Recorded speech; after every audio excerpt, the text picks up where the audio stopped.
compartiendo este espacio con los colegas y para hablar un poquito,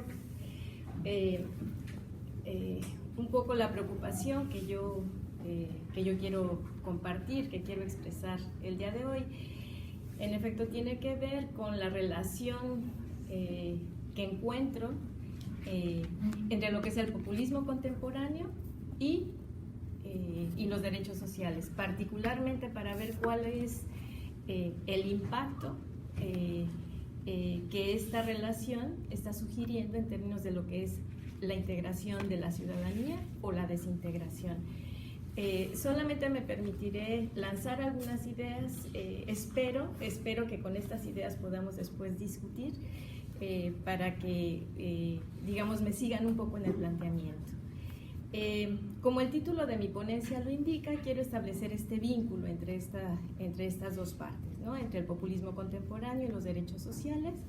Y para ello, pues me resulta muy importante en esta primera parte, en esta primera configuración, pues decir un poco a qué me refiero con el fenómeno populista, ¿no? Porque como bien acaba de decir Alejandro, hay, bueno, multiplicidad de versiones acerca de esto, y pienso que en enfocarnos en esta parte es fundamental para saber desde dónde me estoy situando para hablar de la cuestión.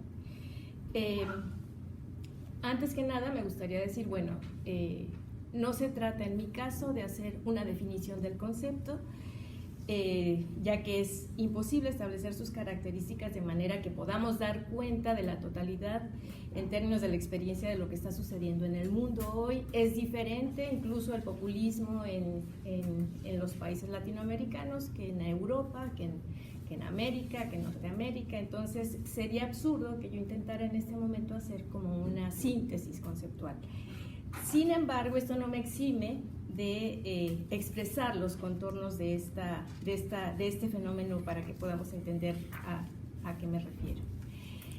Como no se trata de un fenómeno político con leyes claras y de una ideología específica, a diferencia del estatuto consensual y muy sólido en el plano historiográfico de este tipo de fenómenos que se dieron en el siglo XIX, en Rusia, en Estados Unidos, en Francia, en el siglo XX en América Latina, entonces, en realidad lo que tenemos frente a nosotros es un estilo político. O sea, yo me referiré al fenómeno del populismo más que nada como un estilo político, y este estilo político está vinculado a una forma retórica, a una retórica que está dirigida a exaltar virtudes naturales del pueblo, a oponer al pueblo a las élites, a la sociedad, al sistema político, con el fin de movilizar a las masas contra el sistema.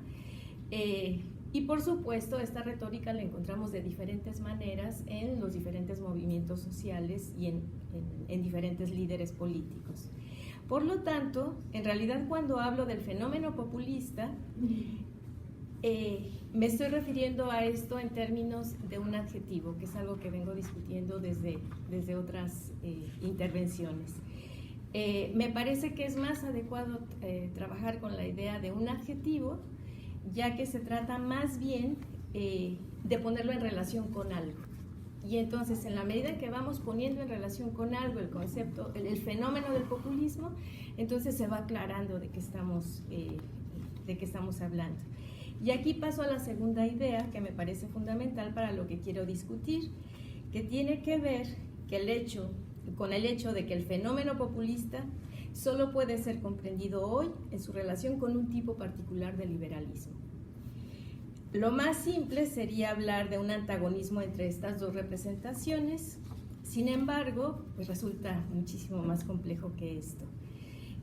Para no hacer un reduccionismo y hablar de la confrontación entre el fenómeno populista y el liberalismo, diré más bien que se trata de una relación con una densidad histórica y filosófica que es preciso recuperar como antídoto para escapar a este sentido común que hoy atraviesan la mayoría de los discursos en los medios de comunicación. Ambas nociones, para ser pensadas desde el presente, requieren dos cosas. El populismo ser tomado como adjetivo, como lo mencionaba hace un momento, por eso lo denomino fenómeno populista, y de manera que sea posible caracterizarlo a partir de su relación con ese otro, y al liberalismo añadirle un adjetivo, ¿no? por ejemplo, el liberalismo económico, y desde este lugar ponerlos en relación en los tiempos que corren. El horizonte histórico sobre el que se despliega este antagonismo entre estas dos representaciones se desarrolla en el contexto después de la caída del muro de Berlín. O sea, no es posible pensar el populismo al que me estoy refiriendo, el populismo de los años 30 en América Latina, por ejemplo, o el del siglo XIX, sino que el populismo tiene características particulares después de la caída del muro de Berlín. Este contexto lo que muestra es que la mayoría de los regímenes apostaron por la democracia en su definición más mínima, como una cuestión no tanto de compromisos sustantivos como de procedimientos institucionales, más orientada a pregonar el cambio de reglas que a procurar resultados.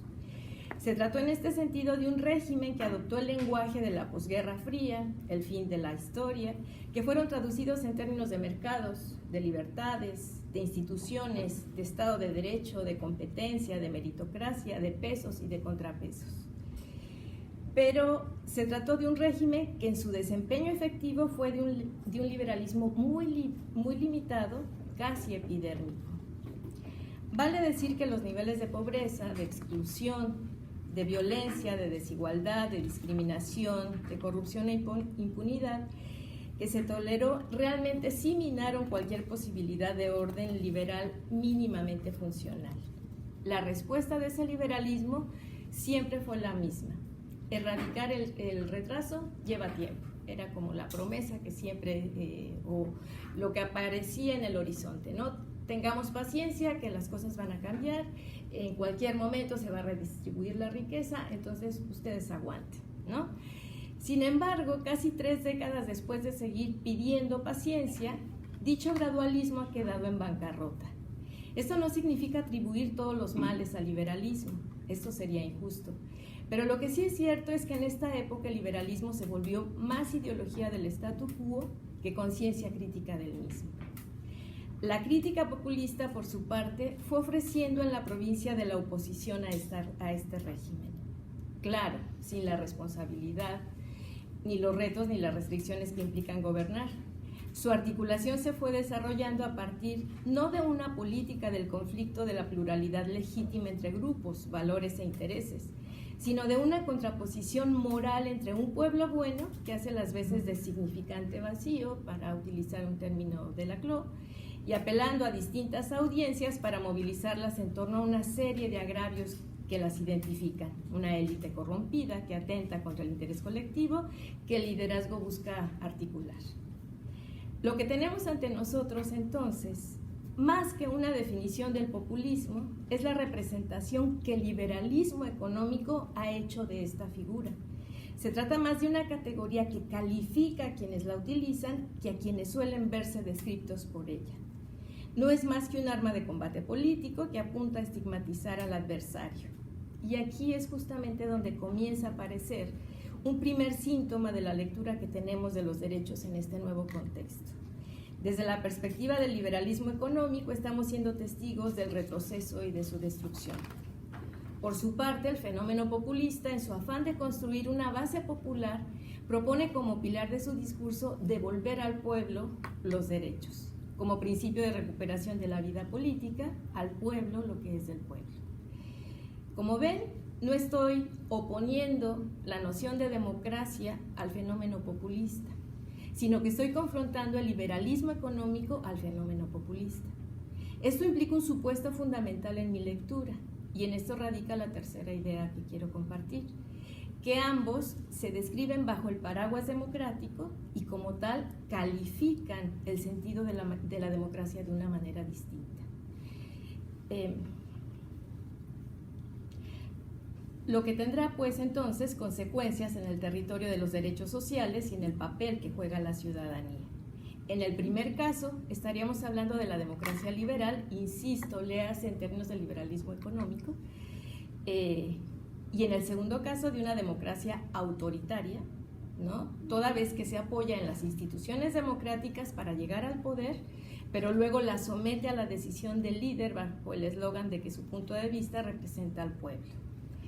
Los lemas del liberalismo, enfatizado en lo económico, nos llevaron a entender el progreso de la historia a partir de la apertura del mundo, del premio al mérito, el aliento a la competencia, la afirmación de las neutralidades y la afirmación de ciertos derechos. Desde el punto de vista de los liberales, a cada uno de estos lemas, el fenómeno populista responde de la siguiente manera. Frente a la apertura, la melancolía de la autosuficiencia. Frente a la competencia, la tutela del Estado. Frente al pluralismo, la polaridad. Frente a la sociedad civil, el pueblo. Curiosamente, la fortificación de los derechos se queda misteriosamente sin su antítesis en la lectura que hacen los liberales. Tal vez lo que se insinúa es que el fenómeno populista no fortificará los derechos. Pero cuando observamos el discurso de los líderes populistas, nos damos cuenta que estos colocan en el centro la fortificación de los derechos sociales. Solo que, y aquí quiero añadir algo importante, la lógica populista presenta tensiones entre el reconocimiento democrático y la protección de los derechos sociales, toda vez que el líder populista, impulsado por motivos hegemónicos, articula las demandas del pueblo lesionando los derechos del otro antagónico. La satisfacción de algunas de esas demandas pueden entrar en conflicto con los reclamos de otros titulares de derechos que forman parte del pueblo. Y tales demandas están, por definición, sujetas a modificaciones arbitrarias por parte del líder populista, socavando con ello la pretensión normativa y universalista del discurso sobre los derechos sociales. Lo que me lleva a la enunciación de mi última idea. Desde este contexto, el fenómeno populista contemporáneo coloca los derechos sociales como una dádiva o un paliativo del líder y no como resultado de un proceso de la lucha histórico-social en la que el ciudadano ha constituido un pilar fundamental en la exigencia de los mismos. En la gramática de los derechos sociales, si bien necesita de un acto de solidaridad moral, fundamentalmente requiere de un acto de justicia. Ignorar esta diferencia puede llevar a la confusión de lo que realmente es un requisito de la justicia con un acto de ayuda generosa y derivar en su manipulación.